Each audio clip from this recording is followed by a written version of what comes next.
Well, friends, it's high time we start this session. We are already half an hour behind the schedule. So further delay will only upset the program more and more.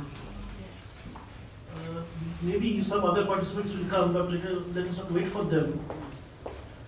So in this session, as you may know from the accompanying papers, there are two presentations, one by Professor P.K. Mukhopadhyay and the other by Mr. Rajan. And I have been told by the organizers that for each of the papers we have 45 minutes, half an hour for the presentation of the paper, and then 15 minutes for comments by the participants, and some comments, if any, if time persists, by myself. So, without further delay, I would request Professor P.K. Mukhopadhyay, a very eminently known expert on Indian philosophy, to present his paper on a plea for an Indian philosophy of art. Professor Mukhopadhyay, please. Sadashiva Samarambha Shankaracharya Madhyamam Sri Gopinath Padantam Vande Guru Parampara Vishuddha Gyanodehaya Trivedi Dippachakshushe Sriyavtakti Nimittaya Namaskamadhyaya.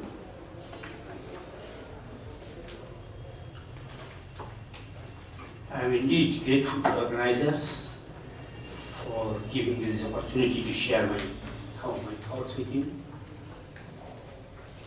Considering the background or the occasion of the publication of the volume on art in a series of cultural heritage, I have decided to talk on philosophy of art. One reason, and very curiously and happily, Kopila Bhattacharya anticipated it, as we have heard from her message, as she anticipated that I will be talking on it.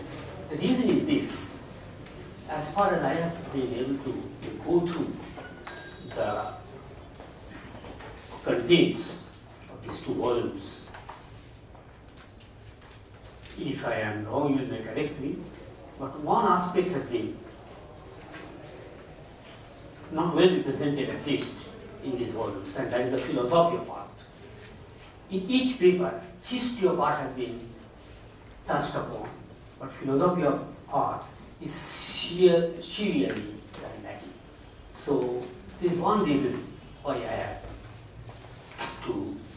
chosen this subject. The other reasons will be clear in due course. But the time is so short. If we think of the time, I can start it, I think. But anyway, to compensate for that, I will try to be as precise and planned as possible. I will make only 3 points. I will begin with a statement. Secondly, on the basis of the statement, I will make a proposal. And the third, I will try to partially at least implement the proposal.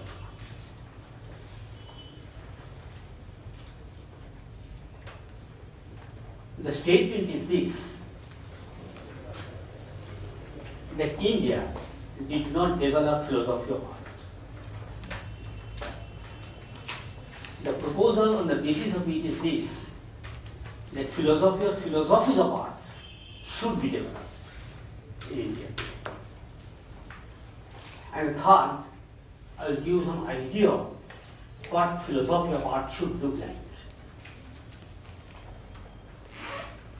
So far as the first point is concerned, or let us take it to the middle, the proposal part, no proposal is even entertainable if it cannot show its viability and also utility. Many times it has been shown that in the Western culture they are very much utilitarian, and we are not. But that is not, maybe not correct. For in our tradition, we are not even allowed to speak on a subject unless we can show it that it has some utility. So everywhere, we have to show first that it has some utility. What utility the proposed philosophy of art has, will show. But in my case, the problem is still more, because it is based on the first statement that philosophy of art has not been developed in India. The first point is this, that please don't confuse it with one famous remark that Max Muller has made, that India, the land of philosophers, have neglected natural beauty. Please don't confuse it with that. There is no connection with that whatsoever. When I say that we have not developed philosophy of art in India, there are many evidences for that. Two sorts of evidence I will give. One, minor evidence, historical, factual evidence. In our departments of philosophy, in colleges and universities of India, aesthetics is severely neglected. I have had a fairly long career in philosophy, and in this entire long career, I had been able to write only 4 times on the themes of aesthetics, not more than that. And the record of my colleagues are more or less the same. Why it has been so much neglected? So on. The second thing, if you think of the scholarly contributions in this field, say for example, 2 noted contributions have been. One is the translation of Aristotle's Poetics by Sadhan Kumar Bhattacharya. The other was the translation of Dhanyaloki Lochon by Subodh Singh Gupta. One belonged to the field of Bengali literature, the other in English literature.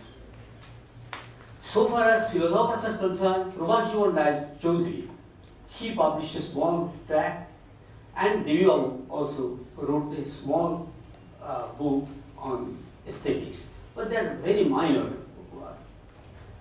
Only one major work, though small, I know of, is by Keshi Bhattacharya, and that should have been reflected somewhere, but it has not been. If you consider the great debate about art, Professor Bhattacharya told about the national spirit. In those days, in the pages of the magazine Dawn, long debate had been held on Indian art, but that is almost forgotten by us. The other great tradition, where Atul Chandra Gupta, S.K. Dey, P.V. Kane, they were engaged, hardly any presence of any philosopher there. There is one aspect that philosophy has not represented this aspect of art. But many may think that this statement is wrong because India has the best possible literature and aesthetics. Indian literature and aesthetics is unparalleled in the whole history of humanity.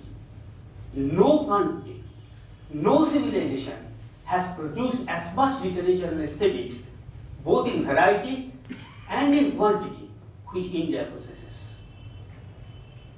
So in view of this, some people may think that the statement that India did not develop philosophy of art is wrong.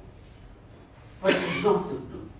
In the European context, we can always translate aesthetics as philosophy of art.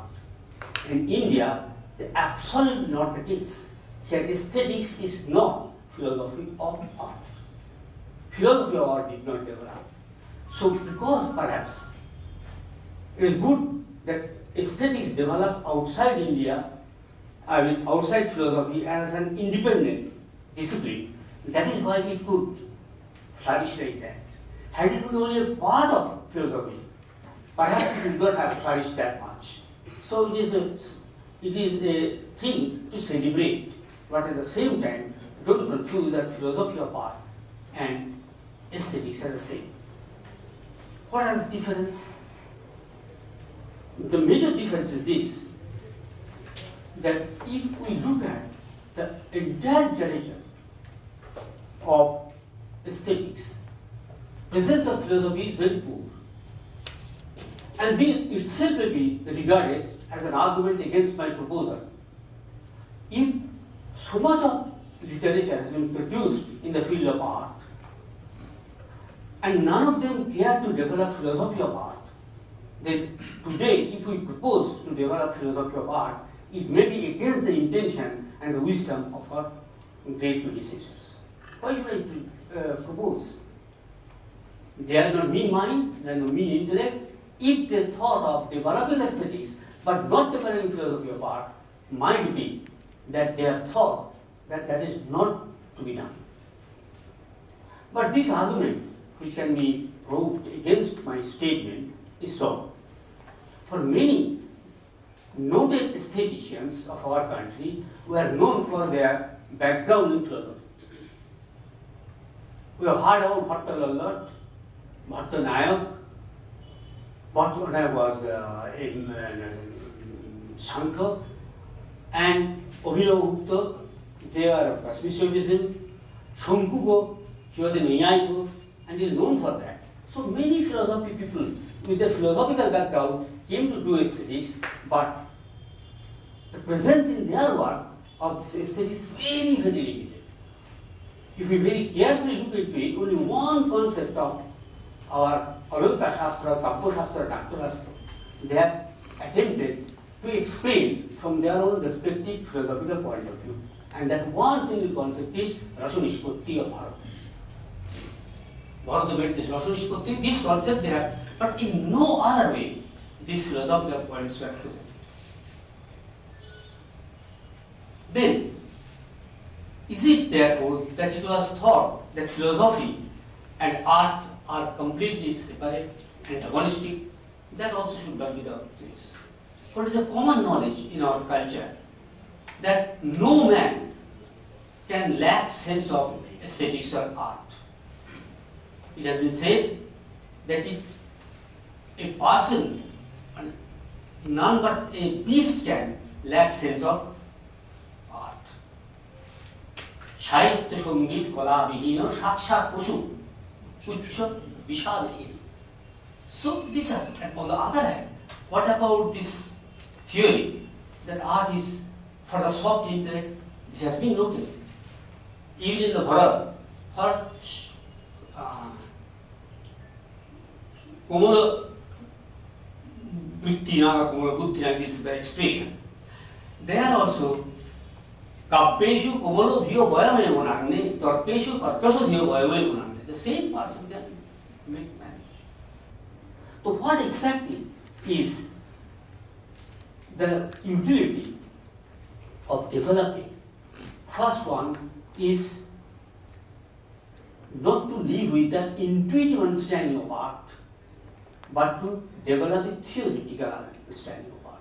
And second, because philosophy did not develop, there had been the possibility and actuality of great amount of mystification that has entered into the presentation of art.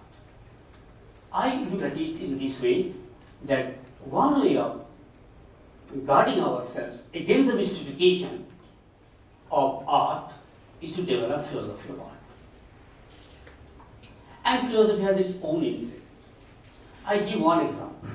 Even if for the artist, this may not be much interest. For working artists may not care much for philosophy of art.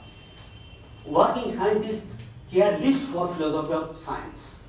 Similarly, they may not. But philosophy itself has a great interest. Philosophy being a general theory, it cannot afford to neglect the very important aspect of human experience, namely the entire art experience. this aspect of human life and this aspect of human experience cannot be ignored. So philosophy in its own interest, if it is true to its own implication, must develop the philosophy of art. And that has not taken place. For you look at the literature of aesthetics, their art is being done in terms of concepts which are no less artistic than art's own conceptions. The general question is this: they have brought into play a whole set of new vocabularies, new technical concepts, new technical tools. They are doing aesthetics. Mind it, there is a theory of art, but they are not utilizing any vocabulary or conceptual tool of any of the extant art. Not the vocabularies of philosophy, nor the vocabularies of Ayurveda Shastra, none of this. And what sort of vocabulary they are using? I give one example. Chitta Dravan. Dravibhuta Chitta. This is an example, they are very important notion in the aesthetics. And when you speak of this Chitta Dravan, all that you offer are similes, metaphors. In the language of metaphor, in the language of similes, all our aesthetics are full. Nowhere there is non-figurative use. But the figurative use is very much important and the heart of course, our literature, art. But what about the theory of art? If theory of art is equally in terms of the concepts that are figurative, the expressions that are figurative, then that of course lacks much of the theoretical quality. This is one reason why much of mystification has entered into the theory of art. For example, when the distinction is drawn between Shithilikaran, Shithilochitta and Dravibhuta Chitta, this distinction has been done between Shithilochitta. All that has been said is this: just like Jatu, when some heat is applied to it, it gets melted, liquefied. So also Chitta gets melted and liquefied.